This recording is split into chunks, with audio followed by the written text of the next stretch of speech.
สวัสดีค่ะเพื่อนๆพี่ๆน้องๆวันนี้หน่อยจะมาสาธิต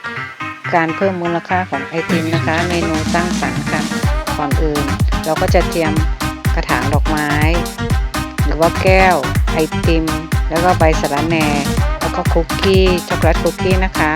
เราต้องพอช็อกโกแลตคุกกี้เราต้องเอามาแยกก่อนค่ะแล้วก็ไปทุบนะคะทุบให้ละเอียดค่ะ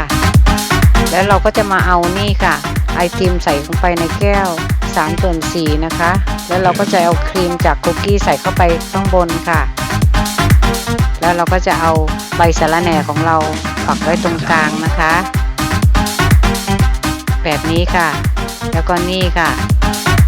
เอาช็อกโกแลตที่เราบดละเอียดค่ะมาใส่ตรงข้างบนค่ะจะดูคล้ายๆกับไอดินบ้านเรานะคะแต่ที่จริงเป็นช็อกโกแลตค่ะช็อกโกแลตจริงๆกินได้ค่ะก็จะมาเพิ่มมูลค่าของไอติมค่ะคนที่เปิดร้านขายไอติมลองทำดูได้นะคะจะได้เพิ่มอีก1เมนูนี่ค่ะสวยมากค่ะเหมือนกับบอนไซค่ะหน่อยก็เลยเรียกว่าบอนไซไอศครีมค่ะเราก็จะได้ตกแต่งให้สวยงามแบบนี้นะคะลองทำที่บ้านนะคะเมนูง่ายๆค่ะเวลามีปาร์ตี้ก็ทำได้ค่ะหรือว่าร้านไอติมจะทำเ